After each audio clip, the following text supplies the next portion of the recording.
Refresh yourself. It's intermission time. The concession stand is open and ready to serve you.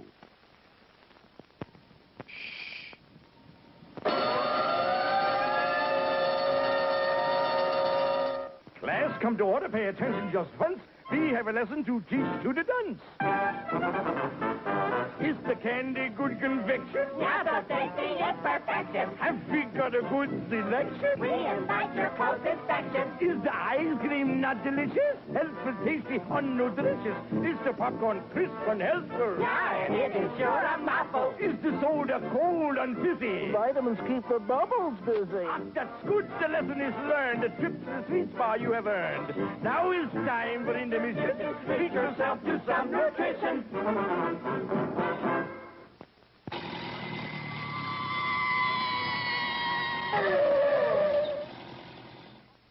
Ladies and gentlemen, our next attraction. There are candy bars galore in a lobby candy store, just in case you want a taste of something sweet. Our popcorn is nutritious. You will find it delicious. Most anything that you would care to eat. Cooling drinks that are so grand, simply name your favorite brand. Or some ice cream so good and helpful too. If you feel you need nutrition, now's the time, it's intermission. Step right up, we have the very best for you. Top quality hamburgers, the most popular snack in the country. We serve them plain or garnished to your taste.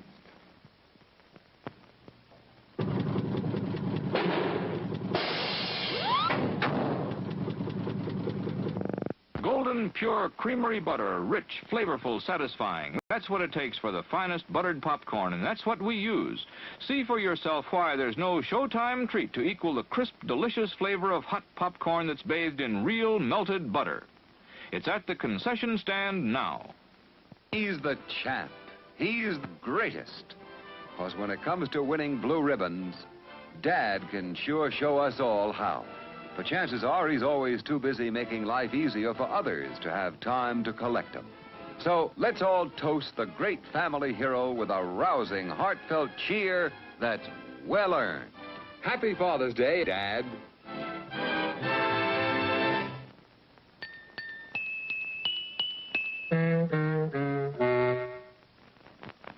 Hot dogs, the all-American favorite. Certainly we serve them, piping hot and full of flavor. Call for yours now. Your attention, please. All new hotshot electric in-car heaters have been installed for your comfort and convenience. Just insert heater through car window and turn on the switch. When leaving, please turn switch off and replace on speaker post. Warning, high voltage. For your own safety, do not attempt to repair or remove wires. Do not attempt to open heater unit. If you need assistance, please notify the theater box office or concession manager.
It's showtime.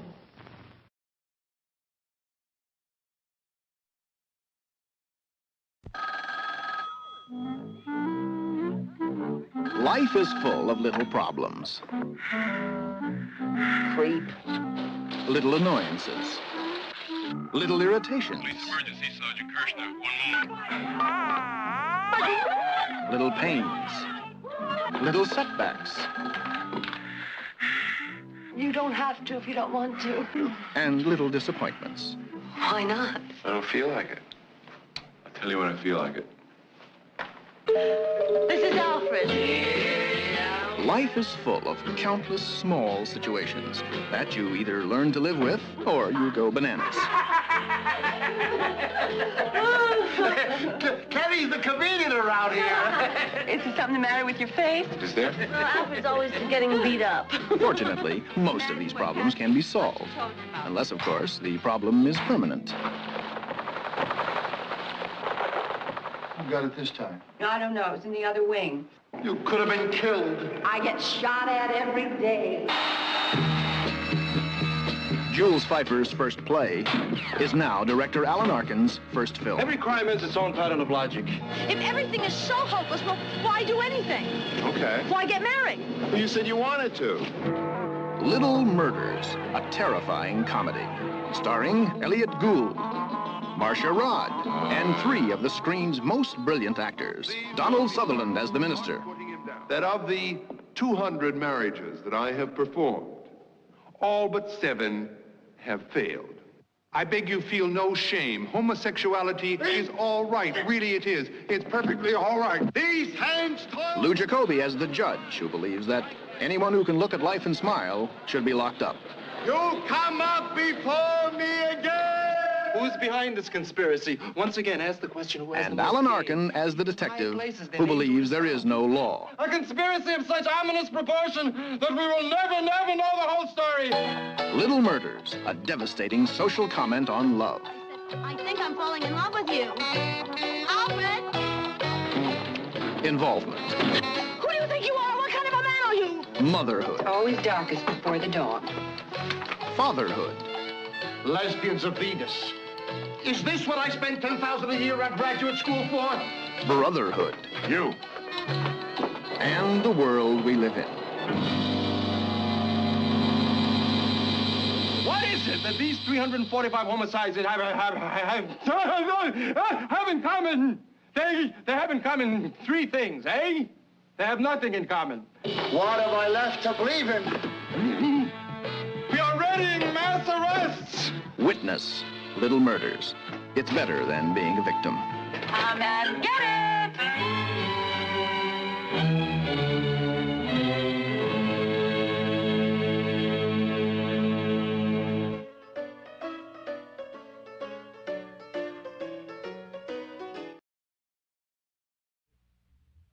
This was the world of Henry Orient, a world of magnificent music, a world of exciting acclaim. And this was the world of Henry Orient. I have dreamed of this moment ever since I first heard your voice on the telephone. I thought you told me your husband didn't suspect anything. I didn't think he did. But how can you tell what your husband is thinking? You're a nymph with a sultry voice. You know, if you're not in a hurry, I'd love to have a cup of coffee. A world of passionate embraces. And this is the world of 2 junior-sized misses. A world of enchanted moments. A delightful world of new discoveries. And you really necked? Sure, everybody did. Haven't you yet? Honestly, the way they watch you around, you'd think we were criminals or something. See what happens when these 2 very different worlds collide in the world of Henry Orient. You can tell the whole world if you want to that I, Valerie Campbell Boyd, love and adore the great and beautiful and wonderful Henry Orient. And from this minute on, we will devote our whole lives, both day and night, except during homework, to the study of the aforesaid Henry Orient.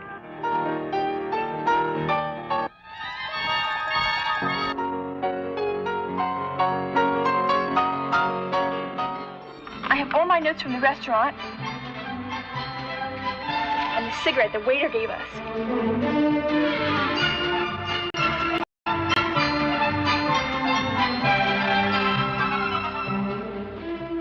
filter.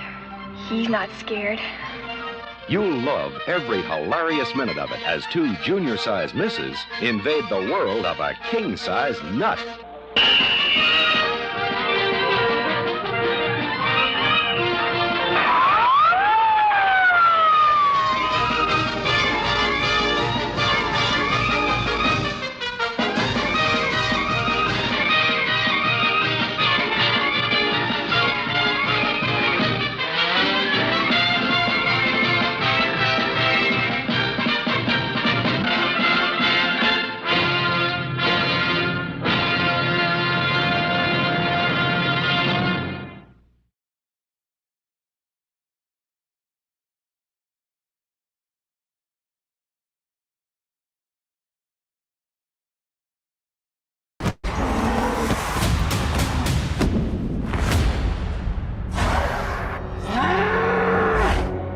Do you remember everything that you put all of us through the last time you rode? You will not get on that bull. Well, then what are we gonna do about Cody? I'm gonna be okay, Mom. $750,000 for first place. You got a better idea, I'm all ears. We've got some incredible news. The rodeo legend's gonna compete for the first time in years. Give me the green light. Joe Wainwright. Three-time world champ. Rides again. This is gonna be big. This ain't the senior circuit. Good luck. You're gonna need it. Joe Wainwright competing at over 50 years young. I'm grandfathered in, right? Well, you right about that granddad part. Oh! His grandson's sick, and he's got to earn money. That's why he's here. You gotta focus, Joe. In my seat, I only ask once. That went well. Yeah, very. Be patient with her. She loves you fiercely. Can Joe Wainwright keep up? I'm fine. Of course you are. That's a genuine, true legend right there. Here we go! Come on, Joe, get it! Get it!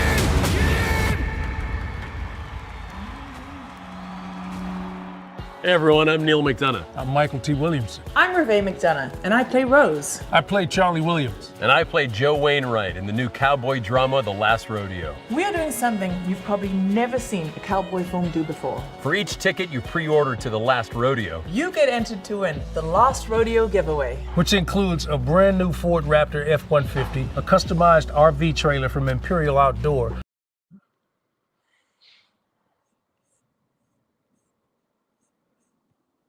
Sorry, let me unmute myself and start over. Enough of that. Hey, everybody, I'm Liam McEneaney. Welcome to Pop Culture Dumpster.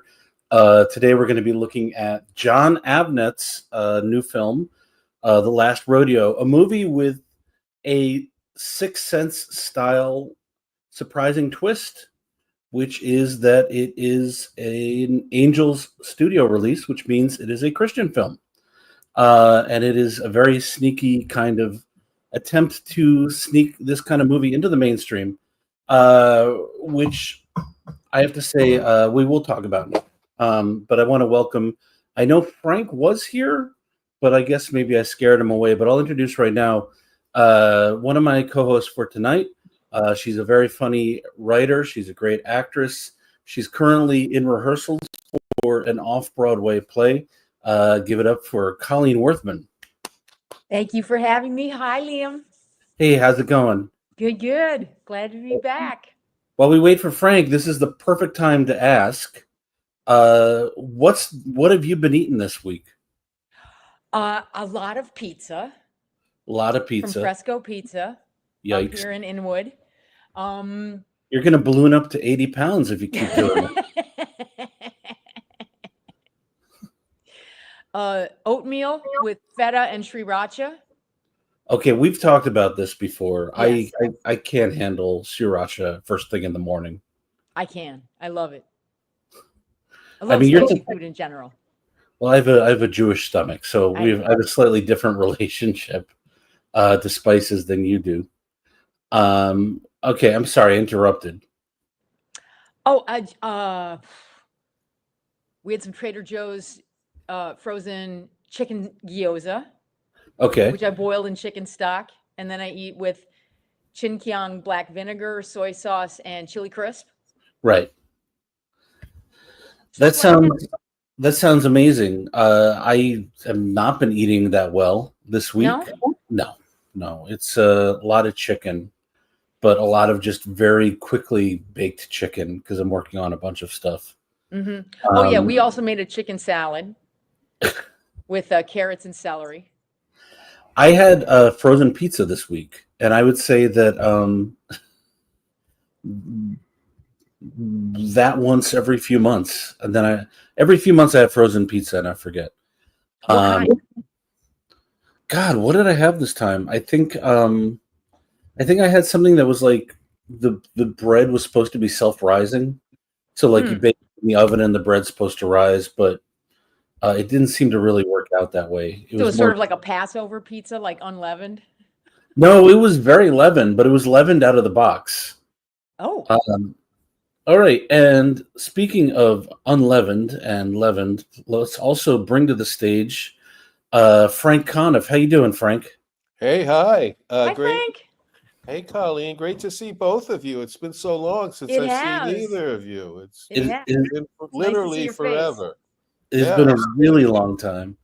And I want to point out I'm drinking coffee this evening out of my TV's Frank mug. Awesome. Nice. I get a residual every time you sip. So. Oh wow. I don't know if I can afford to keep drinking. So we were just talking about what we've been eating this week, Frank. But I do have a question for you. So you're someone who watches, I would say, AMC quite a bit. Well, you mean Turner Classic Movies, right? I'm sorry, Turner Classic Movies. What am I? DMC.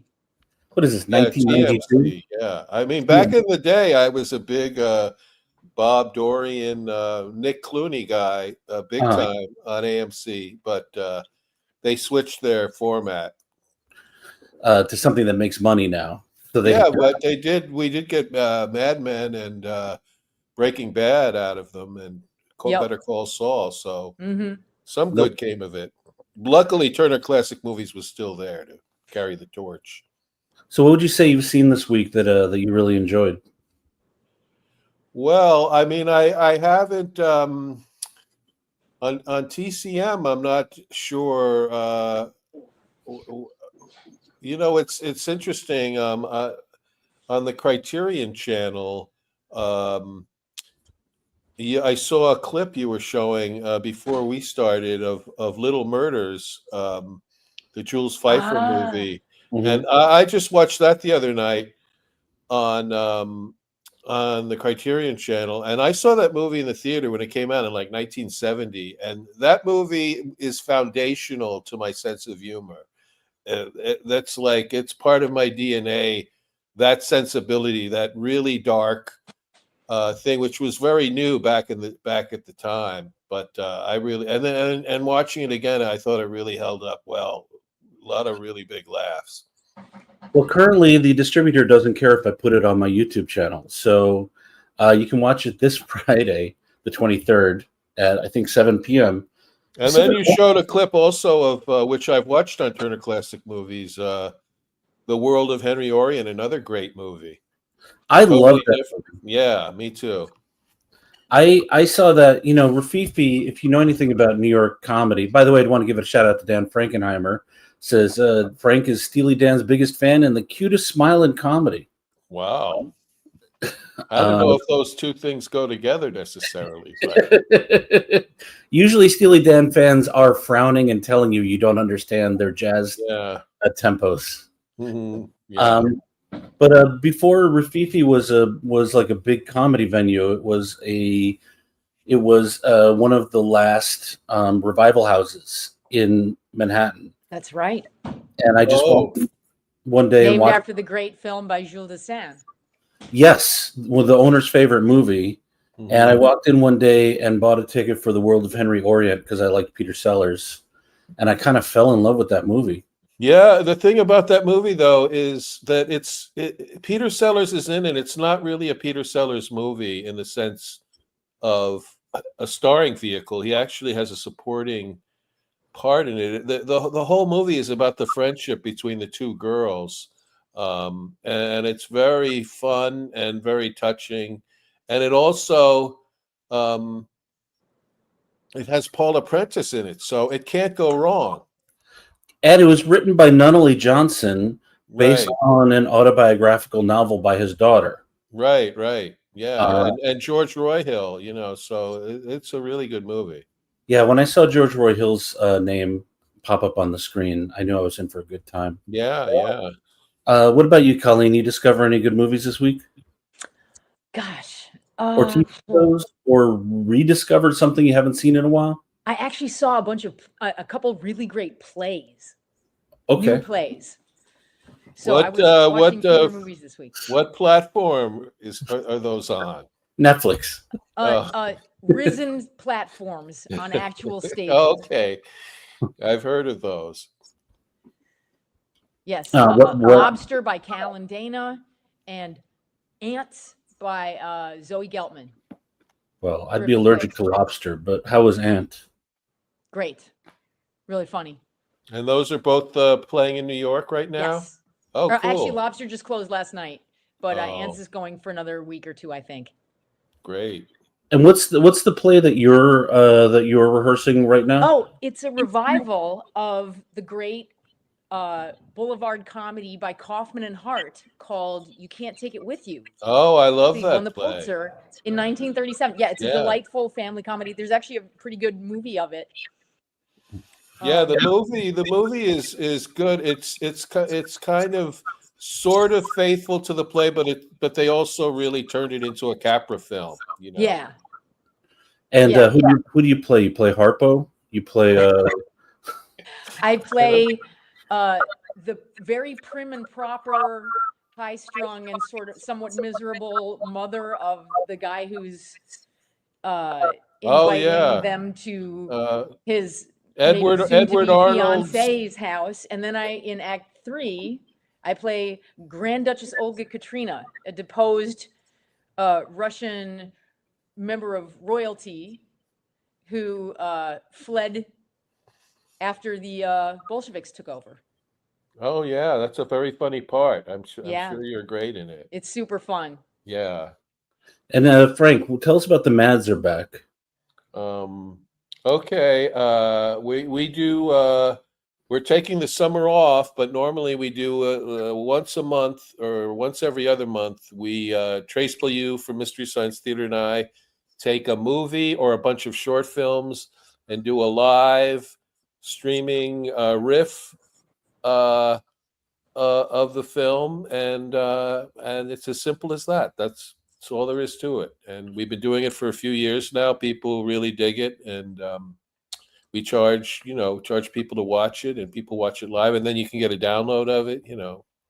Pretty cool. I've been showing them on my channel. They're very popular. Oh, cool. No, that would be awful. But also you do a live touring show, right? The Mads are back. We haven't done that in a long time live since before times, pre-pandemic. The pandemic is what made us start doing the digital shows, and the digital shows have been very successful, so we've just kept doing them. And but I should kind of build up since Colleen is here and she's a play person, I should puff up my live theater credentials by saying I was recently in a rock opera written and performed by Kevin McDonald from Kids in the Hall called Oh my God, how cool. Superstar. We did it at the Soho Playhouse, and Dave Hill was in it, Janine Garofalo, and it was a blast. And it had my two favorite, Colleen, it had my two favorite words for if you're going to ask me to be in a play, and that was on book. The whole thing was with music stands, and but I did sing in it along with Kevin and Janine didn't sing, but Dave Hill did, and it was a blast. Oh, that sounds super fun. Yeah. I have to say, seeing that on seeing you guys going through it on social media gave me a serious case of FOMO. I love living in LA, but I do miss a few things about living in New York. And Yeah, I feel the same way about LA a lot of times. I see things going on that damn, I would be there if I was in town. Yeah, but Frank, you would be, if you were in town, you'd be like, well, that's a 40-minute drive away, and then that's in traffic, and then I'm going to be driving tired home, and I could sit at home and watch TV for free. So I'm that way wherever I am. It takes to get me out of the house, but I found, oddly enough, that leaving the house and doing things can actually be fun sometimes. Well, if you're going to talk heresy, we're going to end this show. But I do want to talk about. I had a very, very lucky stroke of timing this week, which is I booked Frank for the show, and then a couple of days later, Joe Don Baker died, and I think we can all agree that is just the universe looking out for me. I wasn't really looking out for Joe Don Baker, though. I have to say. No, but you know what? I live in a universe that's looking out for me. Your career is kind of tied with Joe Don Baker. It's a little bit intertwined with him because he was the star of Mitchell, which is one of the two, I would say, the two most iconic Mystery Science Theater episodes. The other being Manos: The Hands of Fate. But Mitchell is the one that is the most quoted, along with Manos, and it's just people have seen it a million times, and for some reason it really caught on, and Joe Don Baker was the star of it. So I am intertwined with him, although I'm not worthy in the sense that he really was a terrific actor who did a lot of great work in his time, and well, let's watch this for a second. Here it is, Mitchell, starring Joe Don Baker. You guys watch Joe Don Baker movies? Oh, look, just get back to work, temp boy. Mittens? An action film called Mittens? Joe Don Baker is Mittens. He's a cop. Mithril. Oh, wait, it's Mitchell. Oh. 3XR85, a possible TP at 1020 Mapleton Drive. Investigate London. Our hero, ladies and gentlemen, right there. My mother doesn't like you. I don't like your mother. Why not? Why not? No, why not? No, why not? Why are you repeating what I say? Tonight on Why are you Crossfire. repeating what I say? I'm not. Well, I'm not. You are. Buzz off. What? What? What did he say? What'd you say? Did you say something? You say Ah! You're lying through your teeth. You're lying through your teeth. Buzz off, huh? Buzz off! Buzz off, kid! The inspiration for a cop and a half. Give him a half-block head start, then I'm going to mow him over. Schlitz would listen to me right now, that's for sure. Well, I wanted to give a taste of the vibe. That last scene is the longest 30 seconds in movie history, I think. And nothing like a cop and a half reference to keep it contemporary. But the 90s were a different time. The great thing about Cop and a Half was there was a joke from 48 Hours in the trailer. Right. Yeah, this I'm your worst nightmare, an 8-year-old with a badge. Right. But I mean, Joe Don Baker was a legendary tough guy actor. He starred in he had his first role was in the Paul Newman prison movie, which of course Cool Hand Luke, one of my favorite movies of all time. Cool Hand Luke. You know who else? You know who else is in Cool Hand Luke? Everybody. Yeah. In that prison, everybody like Dennis Hopper and Anthony Zerbe and Harry Dean Stanton and Wayne Rogers from MASH and a lot J.D. Souther from McLeod.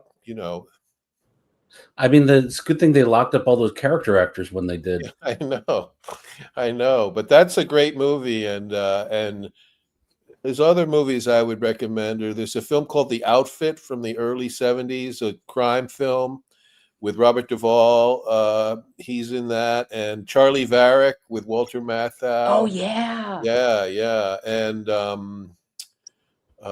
there's a couple of other that are escaping my brain at the moment, but yeah, he was great.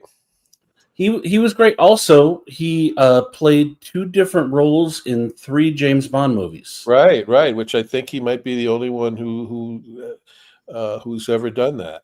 Only one who's ever played a bad guy and a good guy in the James Bond franchise. Right, yeah. So I just wanted to kind of take a moment to pay tribute to the passing of like one of those great like just little character actors who you know. Yeah, and Walking Tall is a good movie too. That was the film that put him on the map, and be sure to watch that one and not the remake with The Rock. Well, speaking of the 2011 remake of Walking Tall with The Rock, one of the stars of that movie was Neil McDonough, who's also one of the stars of the movie that we're going to talk about this week, which is a movie directed by Jon Avnett called The Last Rodeo. Frank, before you arrived, I said there was a big twist in that movie, and that twist is it's released by Angel Studios, which is a Christian, a heavily evangelical Christian distribution company. I picked up that vibe a little bit. It's not. You know what? I will say that I appreciate it because I have seen like a couple of outright Christian movies, modern outright. The first movie that Trace and I ever riffed as a duo, we were invited to an atheist convention in Memphis, and we did a riff of the movie God's Not Dead, which one of the most reprehensible movies I've ever seen in my life. But and that was like just blatantly, you know, racist and Christian and all that stuff. But this movie, you know, they kept it on the down low a little bit in terms of the, you know, the faith-based. There were a couple of lines and a couple of, but so I did appreciate that they weren't really too heavy-handed with that. I mean, you know, Colleen, I'm sure you picked up on the same thing. But just to let you know, Angel Studios is also behind the wide release of The King of Kings, which is still running in theaters, and they kind of and at the end of the screener, you can see it during the credits. Like there's a mid-credit scene where Neil McDonough just kind of asks you to pay it forward and buy a ticket that someone can use for the next screening of the movie. So Colleen, what were you? I'm sorry. I was going to throw a question to you, and I opened my mouth and it didn't come out. So let's start over. You know, it's very interesting. Jon Avnett has had a very interesting career so far, and quite varied. And it's a little bit of a surprise that he's taken this turn into the Christian film industry. Although I just last night watched an episode of Justified that he directed. So that's okay. I think there's a big connection from the Justified world because not only was Neil McDonough, Michael T. Williamson played the amazing character Limehouse in season 3 of Justified. I haven't gotten to that. I'm just up to like the 3rd episode in season 2. It's one of those shows that it's been around forever. Just now catching up with it. It's great. Right. Well, spoiler it's a alert. fabulous show. I love it. It's very, very writerly. Yeah. Spoiler alert. Turns out that you know, Timothy Oliphant's a badass in that season. But yeah. So Colleen, you were saying, you know, Michael T. And by the way, anytime I see Michael T. Williamson in something, I look him up, and I'm like, holy shit, that was Bubba in Forrest Gump. Yeah, I'm sure every single time. Yeah, I mean, he is a character actor's character actor. He's such a shapeshifter, and I thought that his performance was actually the most interesting in the whole film. I mean, it's full of strong actors. Yeah, right. Like, really good cast. What he's doing with kind of a somewhat thankless role is remarkable. He really gives a lot of dimension and depth to. And by the way, you know, this could have been a TV movie quality film. Yeah. This could have been a bad melodrama. Yeah. But you add Jon Avnett, who came in and rewrote the script, So Neil McDonough has apparently been in this Christian filmmaking world for a while now, which is interesting also because he's super Catholic. He's not evangelical. He's not evangelical, but he is very very religious. Yeah, conservative, has 5 kids, and won't do intimate scenes because he's married. But he's also in all these mainstream projects that are just fun to watch. Yeah. He actually studied acting with Mike Pence, and I think that kind of led to the policy of never being in a scene with a woman who isn't his wife. But the cool thing is, right? So it's like Jon Avnett adds kind of like depth to what is otherwise a pretty formulaic sports film. Yeah, I mean, you can see every beat coming from a mile away. It's very formulaic. Yeah, because with a sports film, there's three basic plot lines to every sport. And we should say that this film is about bull riding, which is, by the way, a movie you don't see a lot of. And Avnet does a really good job of what good sports films should do, which is bring the viewer inside what it's like to be, in this case, a bull rider, right? It's like Rocky's very good at taking you inside the ring. Major League, for being like a kind of a wacky 80s comedy, is kind of the platonic ideal of what a sports movie should be. And with a sports film, there's basically 3 plots that you'll find, and any good sports film will do all 3. One is the underdog story. The other is the old hand who's coming back for one last shot at glory. And the third is the up-and-coming guy who has to learn a lot of lessons and get humbled. Right. And who is, in this film, is the character, what's his name, Brady? Yeah. He's played by the real-life champion bull rider, Dalen. Oh, I didn't know. I did not know that. At first, I thought he's not a good actor, but you can tell he's real. Yeah, at first, when I first saw him, and I knew it wasn't a big enough part, but like, I thought for like a split second, is that Casey Affleck?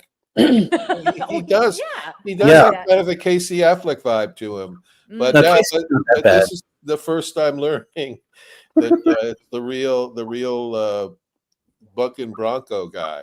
Yeah. I didn't even have to look that up because as soon as I saw him deliver a line, I was like, "This is a rodeo guy." Yeah.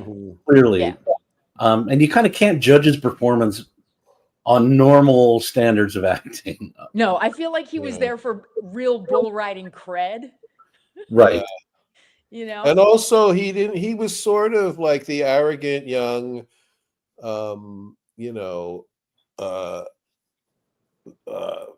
guy who was like in conflict with the main character, but they kind of didn't really go all the way with that. He was kind of a dick, but kind of an okay guy. On the other hand, they didn't really go for that conflict. This movie, actually, I don't think it has that much actual conflict in it, but No, it has stakes, but not necessarily conflict. Yeah, and also. This was a weird thing to me in this movie is that, at some point, like it's publicized that his kid, his grandson, needs money for an operation, and also that whole plot line, as far as sports movies go, that's very like Babe Ruth, I'm gonna hit a home run for you, kid, kind of thing, win one for the Gipper or whatever. But I just want to jump in here and say we don't want to spoil the ending of a movie that isn't in theaters yet. Okay. Then I won't go there. I'll just say there was a weird. I didn't know you didn't want spoilers, so. Oh, I'm sorry. No, it's a movie. But I will say that the alien attack really threw me for a little bit. Could have maybe used an alien attack, but no, but definitely, I mean. You guys are right. There's not a ton of conflict, and the conflict that is there is resolved pretty quickly. Yeah. There's a big bar fight, but that kind of just gets resolved immediately. And it could have been bigger. Yeah, I mean, and also, I was watching this movie thinking if this movie had been made in the 70s, it would have been a real redneck exploitation film, right? Yeah. And it would have had Jerry Reed or someone like that. Yeah. And it would have that bar fight would have escalated till there was chase and something blows up, and there's not a lot. There's not a lot of that, and there's not a lot of. And I'm just jumping tracks a little bit. Not a lot of comic relief in this film either. Zero. But what there is a lot of fine acting. I mean, Neil McDonough, that guy did he's good. He's for one thing, he has a perfect face to play a villain, and he has played villains in.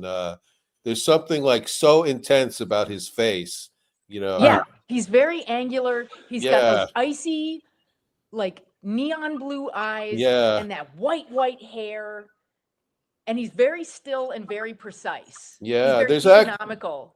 There's actually another Jon Avnett film that I've happened to have seen, and because I have basic cable, 88 Minutes with Al Pacino. Yes. And he's like the evil, like Hannibal Lecter-esque villain in that, and he's perfect casting for that kind of thing. Mm-hmm. And I'll also say there's a show called Legends of Tomorrow, which is just a wacky CW superhero show. And it was low rated. It was a cult hit. It ran for like 10 years. And he played a recurring role as a villain. And it was kind of like there's some actors where it just clicks, where I'm like, oh, I like this guy and I've seen him before. And that was the first time I was like, oh, I think I'm a Neil McDonough fan. And I looked him up and I was like, yeah, I've seen him in a bunch of stuff I really liked. Yeah, he's also in Minority Report. He's like an antagonist for Tom Cruise in that movie. So what did you think of his performance? Colleen is an acting expert. She studied with Uta Hagen-Dazs. I did not. The ice cream I studied actress. with Win Hanman, though, who is a legendary acting teacher. But one of the things I liked about his performance in this is he played a guy who kept it all under the skin, all his emotions under the skin. But he played it, I think, in a way that really worked. Like there's few actors, I think, who can pull that off. Like I think Clint Eastwood is one of those actors. Mm-hmm. Where it's just like you can tell what they're feeling, even though there's very little movement. Yeah. But I will say one thing that was very interesting to me about this film is that there is a lot of stoicism in Neil McDonough's character. Yeah. Joe Wainwright. But he moves on, and like he and Michael T. Williamson's character, they talk about their friendship in this very especially Michael T. Williamson's character is talking about their journey together. Like he was his guy, quote unquote, in the dirt, like a bullfighter, someone who's in the ring as the bull rider is like getting bucked, to make sure he's safe and okay, and to divert the bull after he throws him off, that kind of stuff, which was very fresh to me. Like it's these older men who are in this incredibly masculine sport, and they're really talking to each other about how they feel and like, trauma and death and stuff like that, and how it had affected each of them. And I thought that was super interesting. And there are moments when they cry, and I thought that was also a really meaningful kind of representation. I was also ashamed when they did that. What about you, Frank? Yeah, the thing is though, addressing what you're saying though, and that was, they were both just really good in those scenes, Yeah. But as far as the writing goes, I kind of think like a lot of the stuff they talked about, it seems like that's all the drama in their lives was like in the past, Yeah.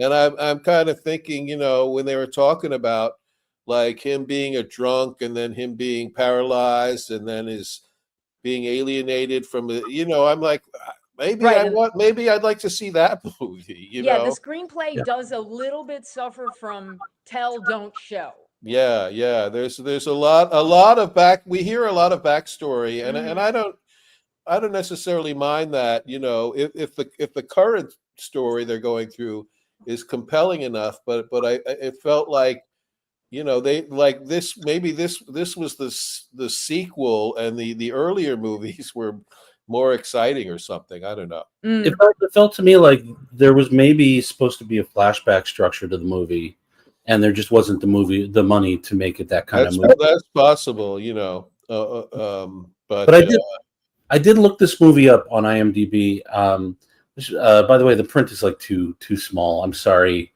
Mr. Blue Sky. I tried, but the thing is, so it's co-written by Neil McDonough and a guy named Derek Presley, who is an up-and-coming writer-director, and it's produced by Neil McDonough, and they have collaborated on a couple of westerns together. So I've seen one of the westerns they made. It's called Boone, and it suffers from a lot Boone, of Boon. yes. Uh-huh. We're not really reviewing that movie, but not my favorite western. I'll leave it at that. But I will say it suffers, like, you can see where Jon Avnett really came in and cleaned up structure stuff and a lot of like the tell, don't show, because that's kind of a problem that those two have run in together on previous films that they've worked on together. Mm-hmm. I think it's a good idea to level up with a pro like Avnet, especially like someone who his last movie was very interesting. What was it? It's The Three Christs, and it's based on a 1964 psychiatric case study called The Three Christs of Ypsilanti, and it's about a psychiatrist at a mental institute who took three guys who believed they were Jesus Christ and made them be roommates, and kind of like hoped that by talking that's a sitcom, right? Why did they do that? It's a 3-camera sitcom. Well, three guys who think they're Jesus live together. That would have been a blockbuster, I think. The Three Christs Company. But it's actually, it stars Richard Gere as the psychiatrist, and like Dinklage and someone else Walton Goggins. Speaking of Justified. Oh, what a cast! It's not a good movie, but it's so interesting. Like basically premiered in Toronto in 2017, and then IFC picked it up in 2020. So that kind of tells you a lot about. But I would say it's worth watching because Jon Avnet is a real pro. Like, say some other movies that he's done. Fried Green Tomatoes. Right. Never seen it. Sorry. Pretty good. He produced The Mighty Ducks. Mm-hmm. His company produced The Black Swan. Black Swan with Natalie Portman. Yeah, and he's directed a lot of like good TV, Justified, and all right, I'll bring his IMDb up for Mr. Blue Sky since my memory is not the best these days. I used to be really, really good at stalking successful people. Here we go. And I will. Okay, I gotta take my glasses off to peer at the screen when you pull it up. Okay, here we go. Share screen. Right, so like Jon Avnet, it's a lot of business. Produced Risky Business. Up Close and Personal. That movie. Up Close and Personal is. Well, he produced. Is nuts. Yeah. He produced Risky Business. It was his first movie. Wow. Like he didn't direct it, but it was his first. I'm sorry. Go ahead. You know what? If you don't want to watch Up Close and Personal, although you would want to watch it because Redford and Michelle Pfeiffer are in it, so why wouldn't you watch it? But right.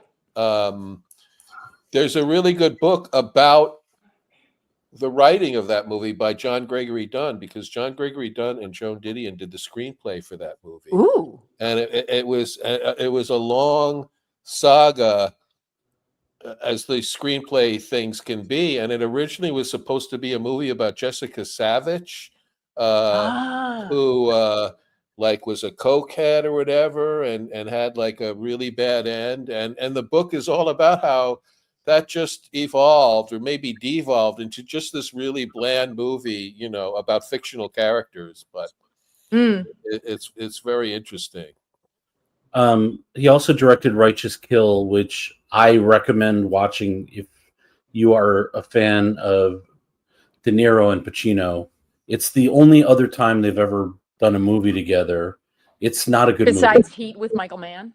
Heat is a classic. Righteous Kill is the other movie that they both appeared in. It's the B-side. And that's not to bag on Jon Avnet. It just kind of like, was what it was. I've watched it a couple times, so it's definitely worth checking out. Here we go. The Black Cast says, I'm glad you're taking the time to honor the great Mitchell with the even greater TV's Frank. Oh, God bless you for that. The Black Cast, by the way, I think we're going to be doing Mission Impossible.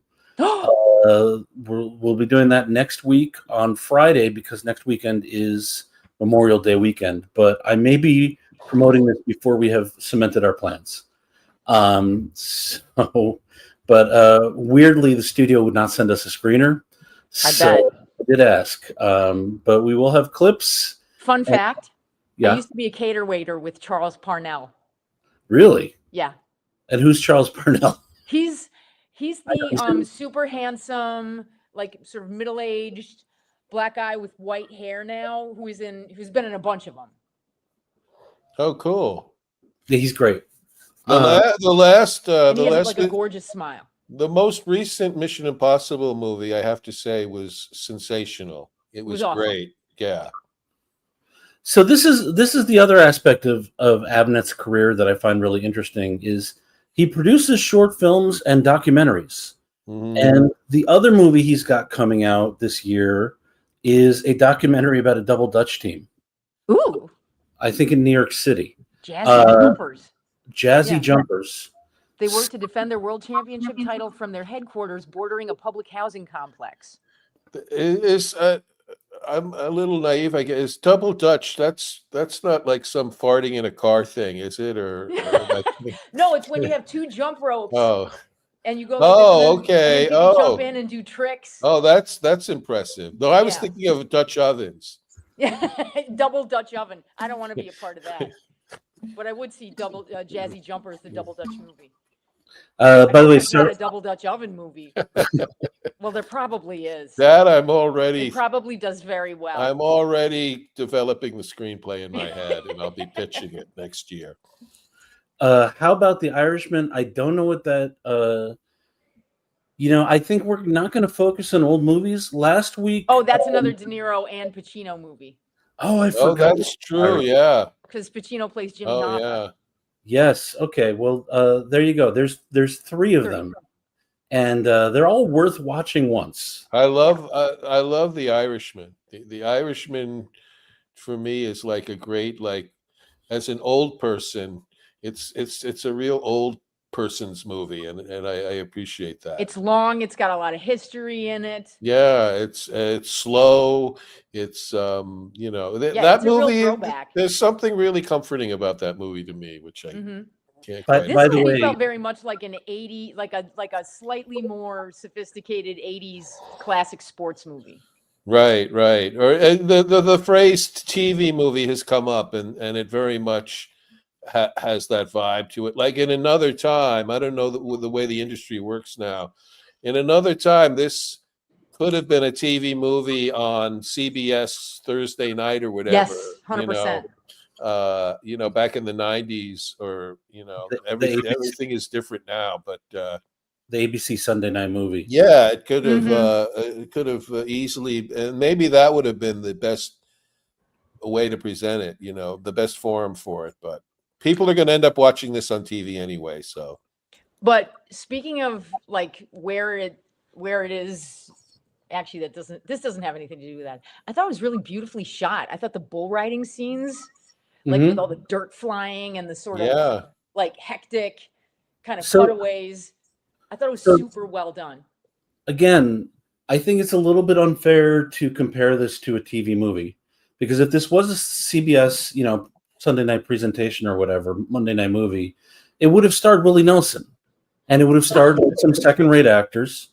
And you know what though? But when I say TV movie though, I don't at all mean that as an insult, because there were a lot of really good TV movies from that era. The Day After. Of The Day After, and speaking of sports movies, Brian's song. I was just going to say Brian's song. Brian's song, from which I rewatched a couple of years ago. It's so good, and it has that very no frills TV movie vibe to it, where we're not going to get fancy with the camera work or anything. We're just going to say, but this movie does have fancy camera work in it. So it's got some gorgeous vistas. Yeah, it is the cinema. Action stuff is great. Yeah, but I don't mean TV movie as a disparaging term, and let's not forget Duel and all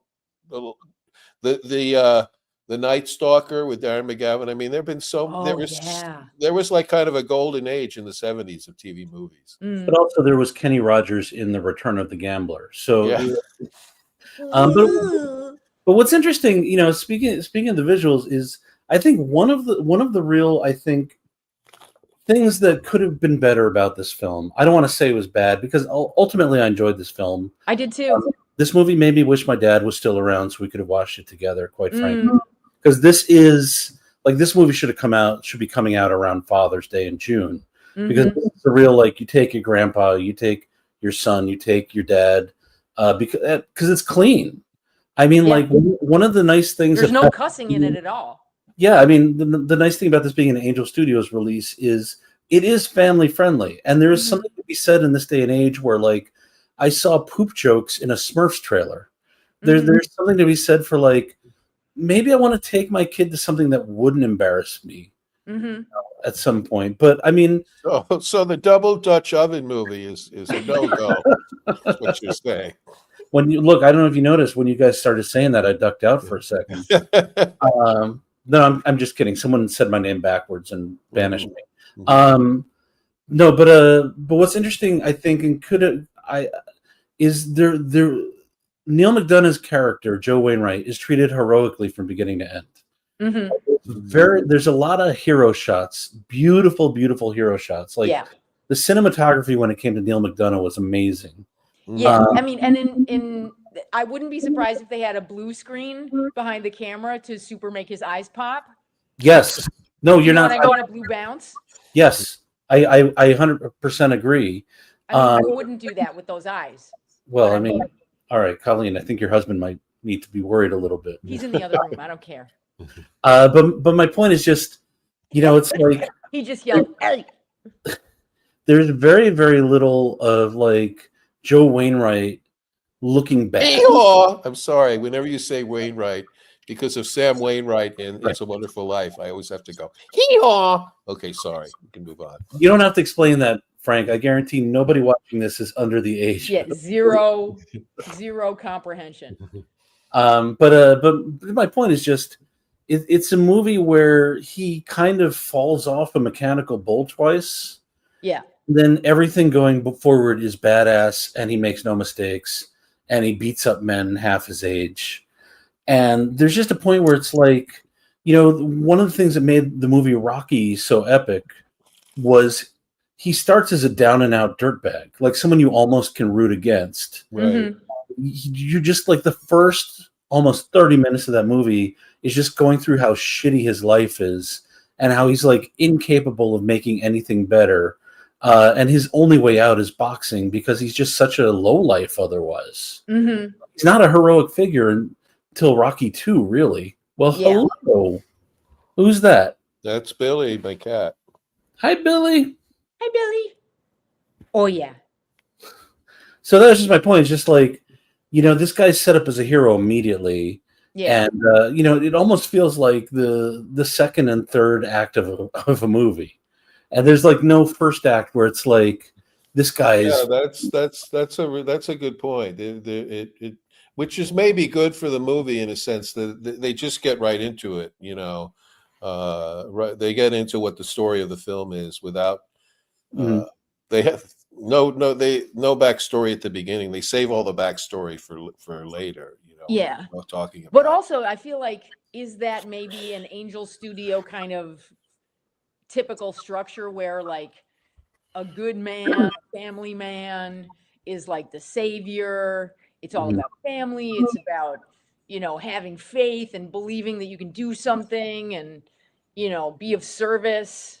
Yeah. I'm sorry. And I will say this on the film's behalf is that the Neil McDonough, he's the kind of character in other movies, he would just come off as an asshole, kind of, you know.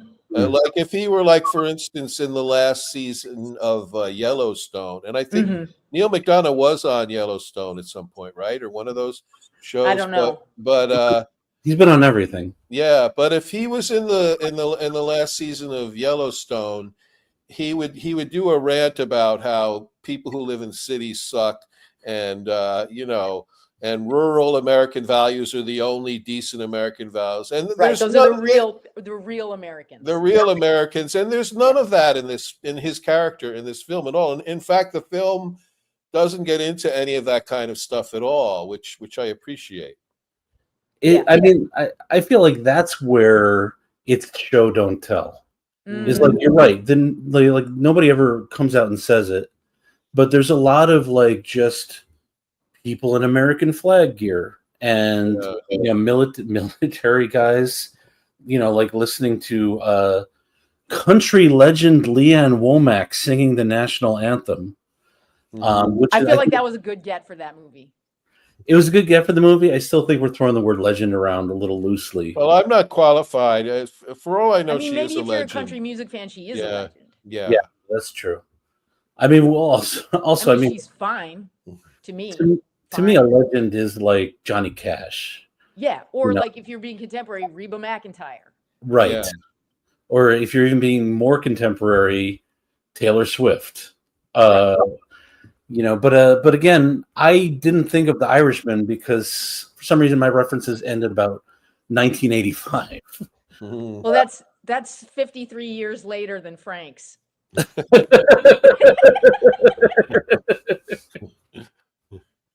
But so yeah, I mean that's an excellent point, and you're right. It is kind of the formula of an Angel Studios type release. Like you're talking about Kirk Cameron's Fireman movie, I think. Right. You know, where you know, he's a good man, and his heroic journey is very short. Right? Like he's already a hero. It's just a matter of the world recognizing it. Yeah. Yeah. Let me just give two little shout outs to things I really liked in this film, though. Okay. One is the relationship between his daughter and himself, right? Between Neil McDonough's character's daughter, who's the actress who played her was really good too. Sarah Jones. Yeah, terrific. She's done a lot of good stuff, in TV and film. And I liked that they didn't hold back from her being like mad at him and resentful of him. Yeah. For the whole movie. Yeah. Like she really like, I think even at the end she hadn't 6 months after the end of the movie. There's like a 6 month later coda. Yeah, no, I agree. That was great. And I really like the way that they kind of like very subtly revealed why she was so mad at him. And like they kind of like peeled back the layers of it without kind of like ruining the movie for anyone who wants to watch it. Like they gave her some agency. They did. And there's layers to her character. Like she's not like a two-dimensional stand-in for anyone. She's not she doesn't, I don't know if she was written to be one, but at least in the way the actress plays her, she doesn't come off as like a trad wife type, you know. Quite the opposite.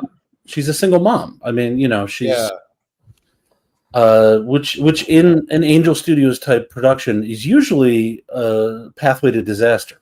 And in this movie, like it's just kind of like she was a sympathetic character in her own right. Yeah. I also wanted to give a shout out to the makeup crew. Because there are a couple times when they get close-ups on Neil McDonough when he's outside, and you see like what look like decades of sun damage on his face. Like he just looks like an old rusty, crusty cowboy who's probably going to get skin cancer in like 3 weeks. That's and the I sequel. thought that was like really beautifully done. I mean, you know, this, you know, talking about TV movies, this honestly could have been a 2 or 3 part miniseries. Like might have been. Let's be grateful that it wasn't, though.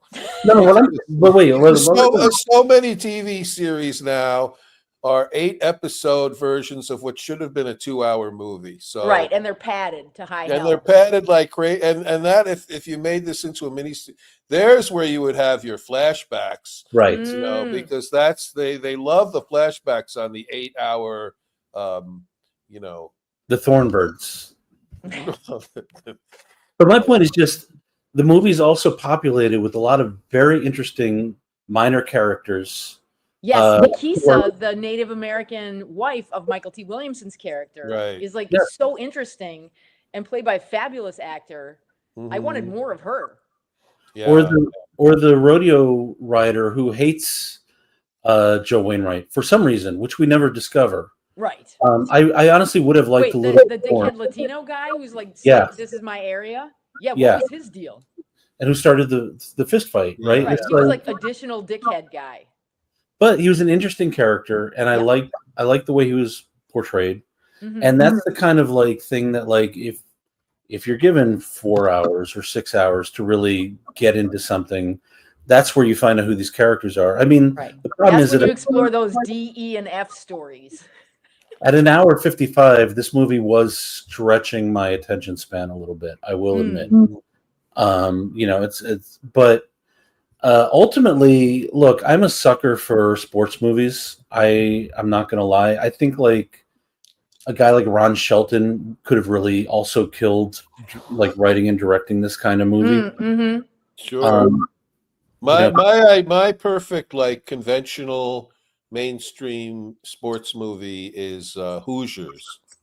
Oh yeah. Okay. Another one with that, Gene Hackman. Yeah. You know, that one is one that just hits all the notes. It's all cliche. You expect every moment of it, but it's all comforting and enjoyable. And I watch that movie every time it comes on. My favorite classic sports movie is Ice Castles. Probably I've never seen Ice Castles.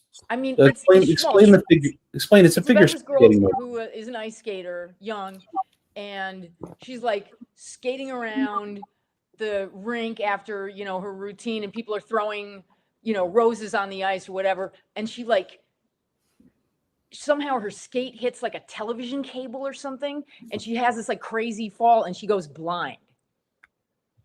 So it's all about her learning to cope with her blindness and whatever. It's also where the song "Don't Cry Out Loud" by Melissa Manchester. Oh, I never knew that. I never knew that. Yeah, it was like. And that's is that Robbie Benson? Is that Robbie Benson is in it? Who is so fabulous on Severance this season as like the sinister doctor. It was great to see him because I worked with Robbie Benson. He's a really good guy. He directed the pilot episode of Sabrina the Teenage Witch. Oh wow, cool. Yeah. If you're watching, you don't know, Frank wrote on I think the entire series, right? No, not the entire, just the first 4 seasons. Okay.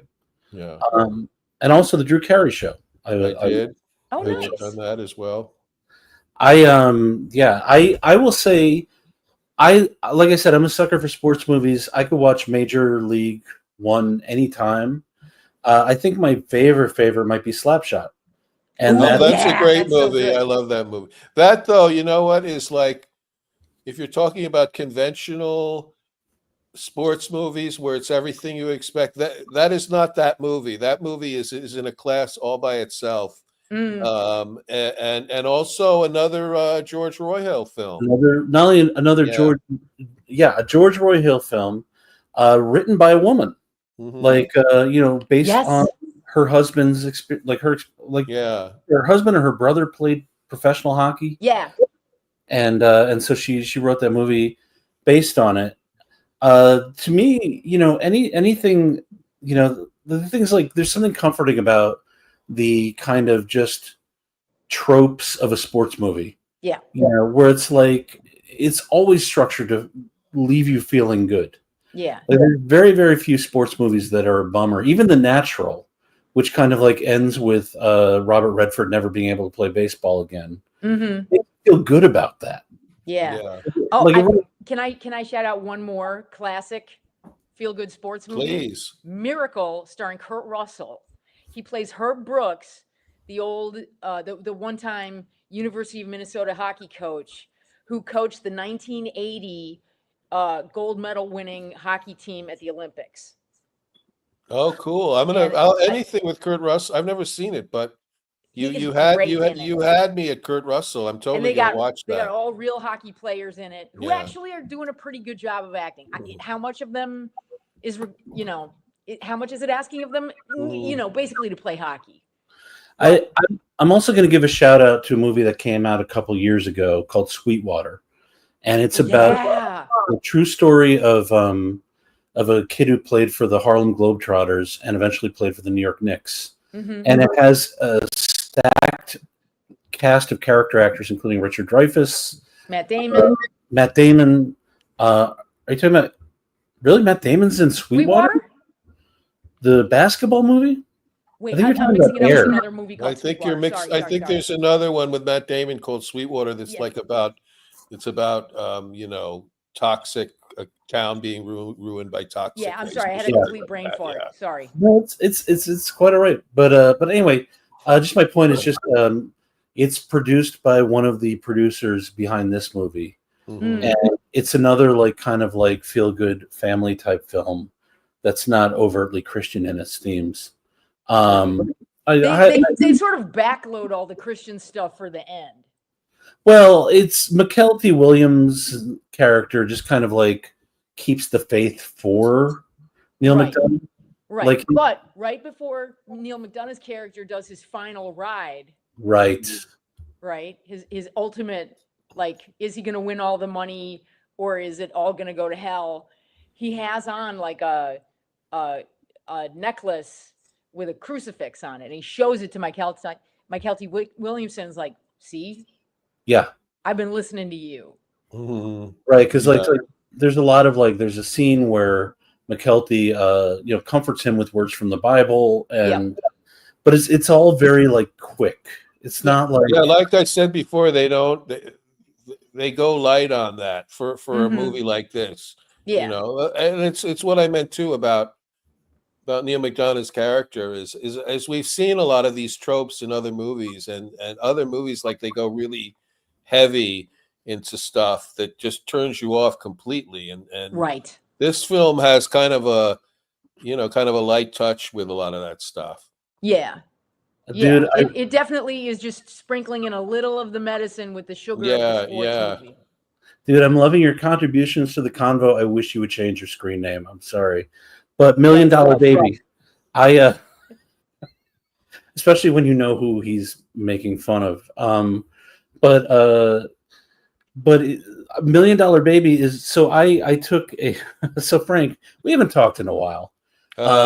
One of my pandemic projects was doing college. I never did it the first time around. I kind of got booked at a very young age to do stand up and never looked back. Mm-hmm. So I did community college. I got my associates. Then I got accepted. Awesome. Congratulations. Thank you. Then I got accepted into a very good film school, which I am rounding the corner on finally finishing. Let's just say that it's USC. All right. So USC, number one film school. I'm more proud of it than they are, I think. But when all this is over, I can talk about it. But it's been a very stressful kind of experience in some ways, and it's not to do with the school, but everything to do with kind of the university, if that makes sense. But anyway, I took a writing sports films class. Ooh. And I had to walk out $1 Million Baby because I found the iconic breaking the neck scene too upsetting the first time I watched it. And I had to let my professor know, I'm sorry, I can't watch this movie ever again. Well, that's understandable. I mean, that is a very, very upsetting thing that happens in the movie. Wait, can I just shout out one more sports movie? I, Tonya, about Tanya. Oh, I love that's a great movie. I like that's a really good involve movie. Ice skates. I thought it was very Castles, Miracle, I, Tonya. I thought I, Tonya was interesting because it basically took the Goodfellas formula and it applied it to another true life story. Yeah. And I found it very distracting to watch once I realized what they were doing. Oh, I didn't. I was into it all the way. Yeah, that was really good. Mr. Blue Sky here backs you up on Miracle, by the way. Great movie. Cool. Also, I may be biased because I'm from Minnesota, but they got it so right. Like Kurt Russell's character is listening, like he gets in gets in his car. It's fucking freezing outside, and he's listening to the WCCO Farm Report. WCCO, right on. Yeah. Now you're bringing me back to my Which is Minnesota like this days. AM radio station that is kind of like New York One, or what do you call it? 1010 Wins. Yeah.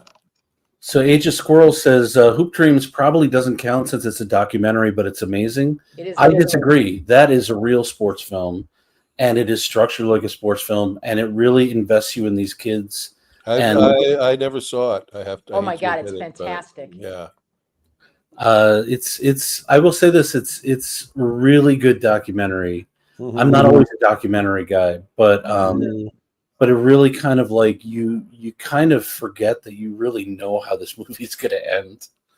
You know, this kind of ties in a little bit of what we were saying before, but when I see on Netflix and I see the word documentary, I get excited unless they have the word series next to it. Documentary series, no, I'm not excited. Documentary, yes. So, for example, you don't want to watch Chimp Crazy, which has like 6 episodes. You want to see? No, I like a 2-hour. The most egregious thing ever was it was actually on HBO. Was the one about the vagina tattooing cult or whatever. Oh, Nexium. Nexium. Mm-hmm. That it was like 12 episodes, and then they did a second. Too many episodes, and then they did a second. They did a second season. I mean, I'm like, come on. That one was hella boring. Yeah, hella boring is right. I'll also, since we're talking about sports documentaries, I'll also give a shout out. My buddy Aaron directed a doc called "At the Heart of Gold: Inside the USA Gymnastics Scandal." Ooh. Oh, and I think that's a Netflix. She directed for Netflix and HBO, so I never remember which one to send people to. But I will say, Mr. Blue Sky, I 100% agree. The Real Story of Miracle is amazing too, so it makes it very powerful. Yeah. And there's a documentary out about it, and I recommend that too. So anyway, we're going to wrap this up. You know, I'm still working on the format of rating these movies. Mm-hmm. This is Pop Culture Dumpster, so. On a scale from 1 hobo looking for people's personal information to 5, I give this a 3.5 hobos. I give it 3.5 hobos as well. I would be more cautious and do 3 hobos, possibly 2.5, because you know, listening to you guys talk, you know, there definitely are virtues to this movie. But if I wasn't doing this podcast and it just came on, like, I don't know if I would have watched the whole thing. You know what I mean? It's you know, there's a blandness to it that just, you know, if it wasn't my assignment to watch this movie, I don't think I would have watched it. But having watched it, though, there were like definite things to praise about it. See, I definitely would have watched it because I love bull riding. Really? And I love Neil McDonough. Yeah. I love watching it on TV. Yeah, I don't think I've ever watched a bull riding tournament on TV ever. I found out one time I Googled, do bull riders wear nut cups? They don't. They don't? Wow. Listen, he didn't even wear a helmet. So, you know, those guys are a little bit macho. That's the subject of my other movie after my Dutch oven movie is going to be called Nut Cup. Right now, I just have the title and the poster. I need to come up with a story. It's like Tin Cup by Ron what's his face? Ron Sheldon. Yeah. Well, I would say, this is definitely a movie I would have waited to watch with my dad if we weren't watching the show. You know, but he's no longer with us, and also he did not like going to the movie theaters to watch movies. My dad didn't either. So we would have watched it on a streaming network, but we would have definitely watched it beginning to end and then talked about it for an hour. So, you know, and also again, look, Jon Avnett, I'm a fan. The guy has done amazing work in many different fields. He's won many different awards for what he does. And he took what could have been an ordinary potboiler of a story and elevated the material. And the same with the actors. Neil McDonough, great. The actors are all great. The actors, I have to say, really make it worth watching. Yeah.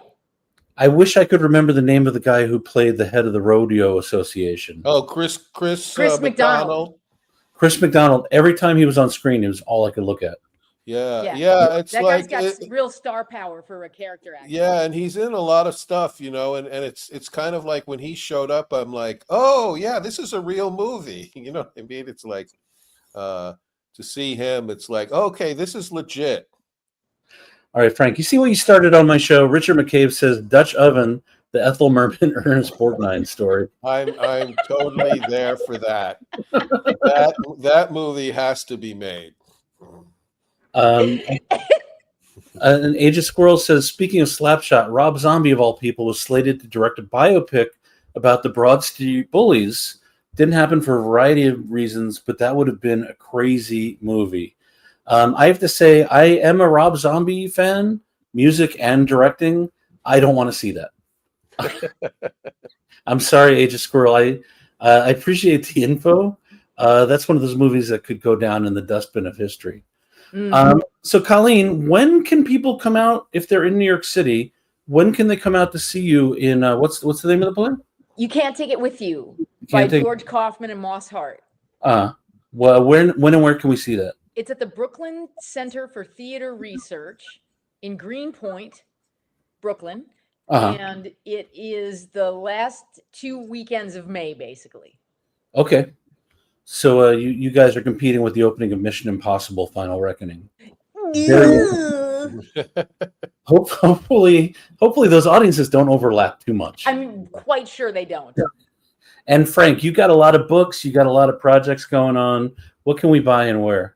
Well, you can buy all my stuff, my books and downloads of the Manzerback shows are all at dumb-industries.com.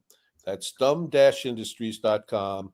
And if you want, I've just started doing audio versions of my books. I did one of my most recent book, The Time Tumblers, and Dark Apnea. I think there's a that's my superhero novel. And then my first book, which is 25 Mystery Science Theater Films that changed my life in no way whatsoever. That's coming out on audio very soon. Nice. And also you can get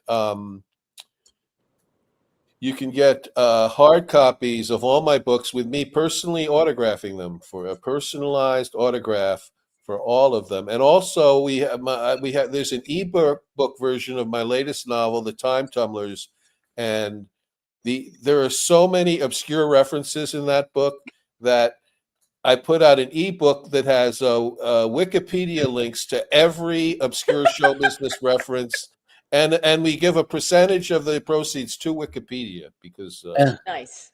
Starting with the word tumblers, which just so you know, were people that performed at the resorts in the Catskills.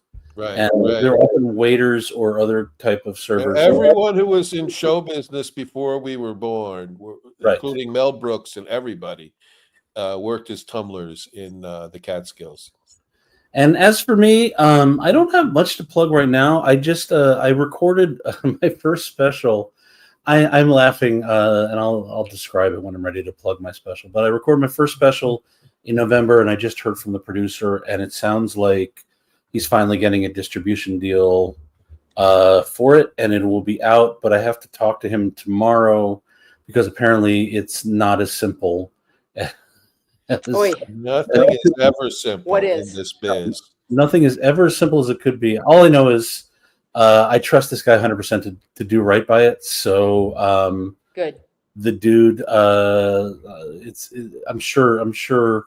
Look, I just signed a contract. So the dude, what abides? The dude abides. It's the dude who abides. Okay, and with that, you guys hang out because we're going to play a trailer for next week's movie. So hang out for a couple minutes backstage. I'll say hi to you after the show's over. For the rest of you, thanks so much for sticking around and watching the show and for being part of the comments and all that good stuff. Thank you. Go out, see The Last Rodeo. It comes out May 23rd.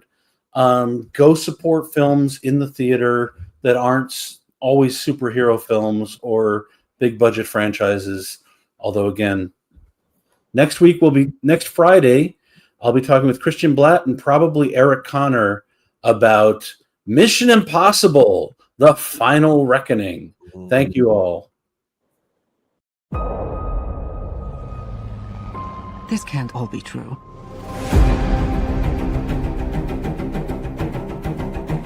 Every word.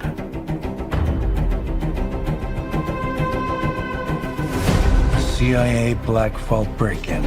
Am I reading this correctly? The Kremlin bombing? In fairness, the bomb was actually meant to kill him. He gassed a security briefing. That was just 2 months ago. This explains the handcuffs. It's still not clear why he's here. If we want to bring the world back from the brink, we have to deal with him. Should he choose to accept? Smart people on every side are close to panicking. What exactly is your plan?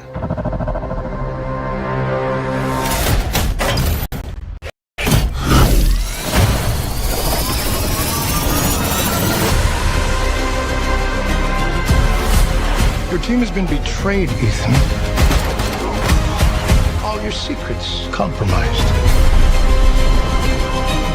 Everything you are, everything you've done, has come to this. You gave him an aircraft carrier? Our lives are the sum of our choices. This is your calling, your destiny. I have no regrets. Neither should you.